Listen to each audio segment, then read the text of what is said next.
Topic चल रहा था सेपरेशन ऑफ वेरिएबल। ये मेरा सेकंड लेक्चर है इस टॉपिक पर। अगर आपने पहला लेक्चर नहीं देखा है तो पहले आप उसको देख लीजिए, इसका लिंक मैं नीचे दे दूंगा। तो इस मेथड के सेकंड क्वेश्चन में क्या है जरा देख लेते हैं। Use the method of separation of variable to solve the equation this. ये इक्वेशन हमें सॉल्व करनी है जिसमें जो कंडीशंस गिवन है वो ये दी हैं। यहाँ पर देखिएगा दो कंडीशन है कि v is equal to zero at x is equal to zero और v is equal to zero when x is equal to l। यहाँ दो कंडीशन है, जितनी ज्यादा कंडीशंस गिवन होंगी उतना ही लेंदी आपका सॉल्यूशन होने वाला है। तो यहाँ पर दो कंडीशन है, जबकि इससे पहले वाले क्वेश्चन में एक कंडीशन थी। तो इस बार थोड़ा लेंदी होने वाला है। तो चलिए हम स्टार्ट करते हैं। तो यहाँ पर जो इक्वेशन दी हुई है वो ये दी हुई है। तो मान लेते हैं the given equation is this. इसको इक्वेशन नंबर वन मान लीजिए। यहाँ पर आप देखिए ये v वेरिएबल है, एक x है, एक t है, तीन वेरिएबल है। इसमें v जो है वो डिपेंडेंट वेरिएबल है x और t पर। तो जो हम v लेंगे वो x और t ही लेंगे। तो v इजकल टू एक्स ही मान के चलेंगे। ध्यान रखिए अगर यहाँ पे होता है अल्फा और बीटा तो यहाँ अल्फा और बीटा लेते हैं, कैपिटल में लेते हैं, जिससे कि थोड़ा समझ में आए। जो x है केवल x का फंक्शन है और जो t है वो t का फंक्शन है। अब फिर वही v की वैल्यू उठा के हम जो मेन इक्वेशन है वहां रख देंगे, लेकिन यहाँ पर आपको डबल डेरिवेटिव चाहिए, यहाँ सिंगल चाहिए। तो del V over del T निकालना है और del square V upon del X square निकालना है। तो मैं इसका यही निकाल लेता हूँ, del V over del T. इसको सॉल्व किया जिसको पहले लेक्चर में मैं कर चुका हूँ। इसको हम सॉल्व करेंगे तो एक्स टी डैश आ जाएगा। इसी टाइप से del square V upon del X square निकालूंगा तो वो कुछ इस टाइप से आ जाएगा कि टी एक्स डबल डैश। अब ये दोनों वैल्यू मैं उठा के इक्वेशन नंबर वन में पुट कर दूंगा। तो इक्वेशन नंबर वन में जैसी वैल्यू पुट करोगे तो ये आ जाएगा T X double dash is equal to X T dash. अब जैसे कि पहले ही बता चुका हूँ सेपरेशन ऑफ वेरिएबल में हमें यहाँ पर x वाली टर्म को एक साइड रखना है और t वाली या y वाली टर्म को एक साथ रखा है। यहाँ दो वेरिएबल है t और x, तो x वाले को एक साथ और t वाले को एक साथ, ये मैंने कर दिया। अब ये दो टर्म एक दूसरे के इक्वल हैं, जिसके इक्वल मैं मान लेता हूँ कोई आर्बिट्री कांस्टेंट k या p या माइनस पी स्क्वायर। मैं यहाँ पर माइनस पी स्क्वायर ले रहा हूँ क्योंकि आगे आपके माइनस पी स्क्वायर ही लिया जाएगा। जबकि आप सेपरेशन ऑफ वेरिएबल में यहाँ पर के माइनस के या के स्क्वायर कोई भी वैल्यू ले सकते हैं, लेकिन आगे चल के ऐसा लेना मुश्किल होगा। क्योंकि अगर आप दूसरा के या आर्बिट्री कांस्टेंट कुछ और लेते हैं तब आपको इस इक्वेशंस की नेचर से उसको मैच कराना होगा। तो जितने भी ज्यादा आप वेरिएबल लेंगे उनमें से केवल एक ही सही होगा, बाकी सबको हमें काटना पड़ेगा। माइनस पी स्क्वायर आगे चल के इसकी नेचर को सेटिस्फाई कर देता है। तो अब हम लोग क्या करेंगे, टी को एक बार इसके इक्वल करेंगे और एक बार एक्स वाले को इसके इक्वल करेंगे। दो केस बन जाते हैं जो कि पहले भी हो चुका है हर बार, यानी कि अब भी और आगे भी यही केस चलने वाला है। इस यूनिट का यही बेनिफिट है कि अगर आप एक दो क्वेश्चन कर लेते हैं तो लगभग सभी एक जैसे से ही हैं। तो सबसे पहले फर्स्ट जब मैं इसके इक्वल लूंगा एक दूसरे के, T dash upon T is equal to minus P square को, तो इसको सॉल्व किया, टी इधर पहुंचा दिया और टी डैश को मैंने D T upon D T किया। अब यहाँ देखिए ये है फर्स्ट ऑर्डर की इक्वेशन। फर्स्ट ऑर्डर मैंने प्रीवियस लेक्चर में बता दिया था कि मैं इसको डायरेक्ट भी कर सकता हूँ या आप लोग लीनियर इक्वेशन से भी सॉल्व कर सकते हैं। तो मैंने इसका लॉग ले लिया, लॉग लेने के बाद ये आ गया log T is equal to this. अब इसका एंटी लॉग ले लीजिए, एंटी लॉग जैसे ही लेंगे तो T is equal to C one E to the power minus P square T आ जाएगा। ठीक है, बहुत इजी है। लॉग ये एंटी लॉग कैंसिल हो जाएगा, सी वन बचेगा, ये रहा सी वन। और उसके बाद जब ये लेंगे इसका एंटी लॉग तो ये ई टू द पावर में आ जाएगा, यानी टी आप लोगों का आ चुका है। हमें क्या चाहिए रिक्वायरमेंट में, हमें v is equal to X T चाहिए था, जिसमें से t हम लोगों का आ चुका है। अब हम लोग x फाइंड आउट करेंगे दूसरी वाली टर्म से। दूसरी टर्म कौन सी है, ये दोनों। तो मैं x वाली टर्म को ले लेता हूँ, यही मैंने मान लिया, ये क्वेश्चन नंबर फोर मान लिया मैंने इसको। अब मैंने क्या किया, दूसरे को ले लिया। ये देखने से लग रहा है सेकंड ऑर्डर की इक्वेशन है, एक्स को उधर पहुंचा दीजिए, यस। अब इस सेकंड ऑर्डर की इक्वेशन को सॉल्व करने के जो मेथड है आपको मालूम है, मैं बता भी देता हूँ। तो पहले तो यहाँ ऑक्सिलरी इक्वेशन निकाल लीजिए जो कि एम स्क्वायर पी स्क्वायर हो जाएगी। यहाँ पर जिसके रूट आ जाएंगे वो आ जाएंगे प्लस माइनस पी आई। अब आपको रूल याद होंगे, प्रीवियस लेक्चर में मैंने बताया था, अगर आपके इमेजिनरी रूट्स आते हैं तो उसका जो सी एफ होता है वो होता है E to the power alpha X into C one cos beta plus C two sine beta x.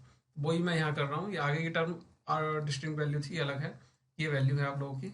तो मैं क्या करूँगा, इसको उठा के यहाँ सी एफ में रखने की कोशिश करूँगा। तो सी एफ आ जाएगा सी टू कोस पी एक्स, यहाँ पर पी है, और plus C3 sign P x. यहाँ पर अल्फा की वैल्यू 0 है, CF आ गया, PI की वैल्यू 0 होती है तो CF प्लस PI ही सॉल्यूशन होता है, यानी जो x की वैल्यू है वो आ गई दिस, यानी यानी t भी आ गया, x भी आ गया। अब हम लोग x और t की वैल्यू उठा के अपने इक्वेशन नंबर 2 में रख देंगे। इक्वेशन नंबर 2 क्या है मैं दिखा देता हूँ आपको। यह है इक्वेशन नंबर 2। इक्वेशन नंबर 2 ये जो है v equal to X T. तो जो x की वैल्यू आई है वो यहाँ रख देंगे और t की वैल्यू जो आई है वो यहाँ रख देंगे। तो चलते हैं हम लोग, x और t की वैल्यू रखने पर जो v की वैल्यू आ गई वो ये आ गई, और यही आपका फाइनल आंसर है। लेकिन यहाँ पर एक है C1, एक है C2 और एक है C3, ये आपके आर्बिट्री कांस्टेंट है। ये वैल्यू भी फाइंड आउट करनी होती हैं अगर आपके पास बाउंड्री कंडीशंस गिवन है तो। अदरवाइज यहाँ तक भी छोड़ देंगे तो भी चल जाएगा, लेकिन बाउंड्री कंडीशन है तो आपको इनको सॉल्व करना ही है, क्योंकि कंप्लीट सॉल्यूशन तभी माना जाता है। यहाँ पर जो बाउंड्री कंडीशन है वो ये गिवन है क्या, v equal to 0 when x equal to 0, और दूसरी कंडीशन क्या है, v equal to 0 when x equal to l। यहाँ पर दो कंडीशंस हैं, तो इन दोनों ही कंडीशन को मैं अप्लाई करेंगे।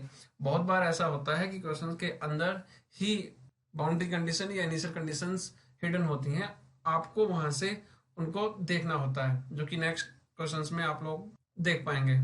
तो अब हम लोग क्या करेंगे, v equal to 0 when x equal to 0, x equal to 0 put कर दूंगा जो हमारा फाइनल आंसर आया है, और x इक्वल टू 0 पुट करने पर v इक्वल टू 0 हम लोग की वैल्यू आ जाएगी।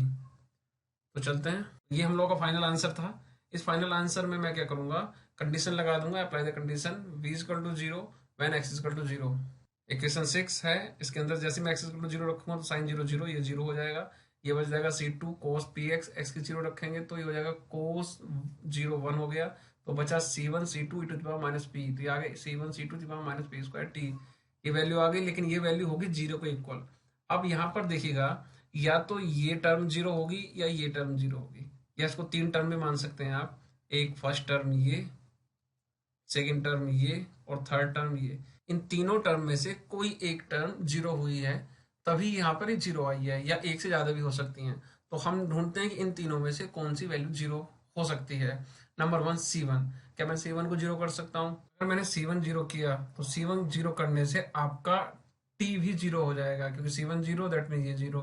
अगर T 0 हुआ तो हम लोगों का V भी 0 हो जाएगा, क्योंकि x इंटू टी की मल्टीप्लीकेशन ही V फाइंड होता है, तो T तो हम 0 नहीं कर सकते हैं, राइट। तो ऐसे में हम लोग C1 भी नहीं कर सकते हैं, C1 नहीं कर सकते, ये वैल्यू भी नहीं कर सकते हैं, क्योंकि ये वैल्यू भी यहाँ पे ही जा रही है, तो बचता है केवल C2। तो अब हम लोग केवल C2 को ही 0 करेंगे।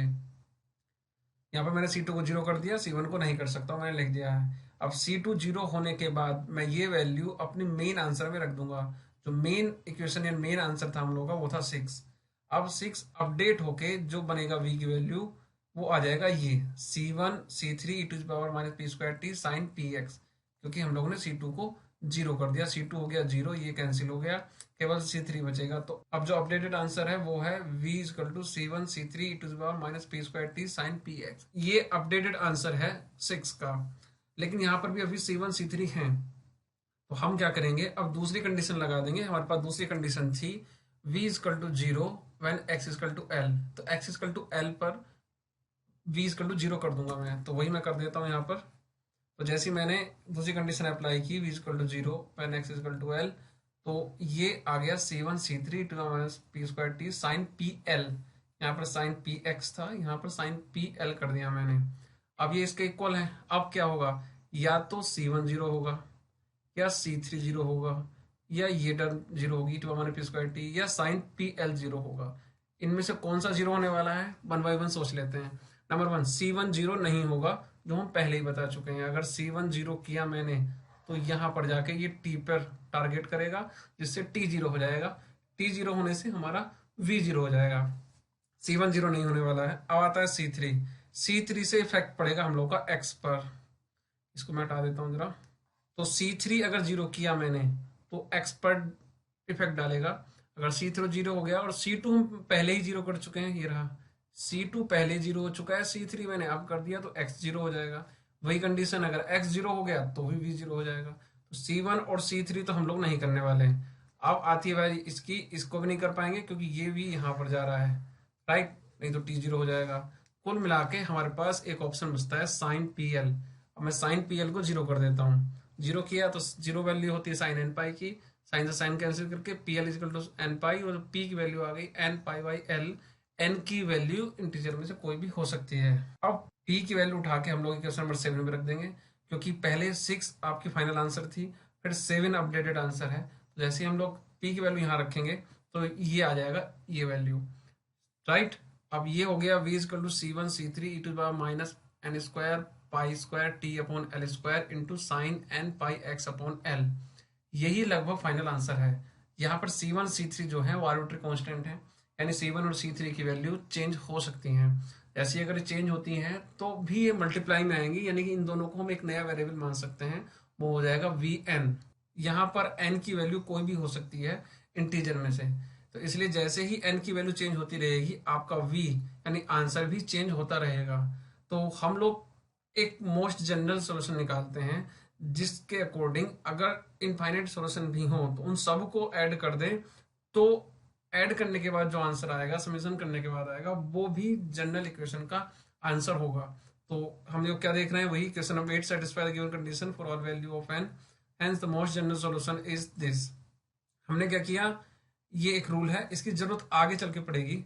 ये कुछ इस तरह से मान सकते हो कि जैसे हमारे घर में मेन फ्रंट गेट है, अगर हम पीछे की साइड में भी एक गेट बना लेते हैं तो इन फ्यूचर कभी हमें उसकी जरूरत पड़ सकती है। तो ये समेशन वाला फंडा है, अगर आप यहाँ पे भी छोड़ देते हैं तो चलेगा, समेशन आगे चल के नहीं नेक्स्ट टॉपिक में आपकी बहुत ज्यादा हेल्प करेगा, क्योंकि ये सोल्व ही नहीं हो पाएगा बिना इसके। तो हमने क्या किया, ये लिख दिया कि most general solution is this, यही फाइनल आंसर है। अभी आपको बी एन फाइंड आउट अभी भी नहीं हुआ, क्योंकि बी एन का मतलब सी वन सी थ्री है, आर्बिट्री कांस्टेंट तो आपके अभी भी रह गए, हम रिमूव करने की कोशिश कर रहे थे। अब आगे की स्टोरी, हमारे पास कुछ वैल्यू गिवन होती, बाउंड्री कंडीशन और होती, या कुछ और क्वेश्चंस के अंदर गिवन होता, तब हम बी एन भी फाइंड आउट कर लेते, जैसा कि हम नेक्स्ट टॉपिक में करेंगे। तो अभी तक इस टॉपिक में इतना ही, आप समझिए। मैं स्टेप बाय स्टेप आपको समझाने की कोशिश कर रहा हूँ कि कैसे हमने माइनस पी स्क्वायर लिया है।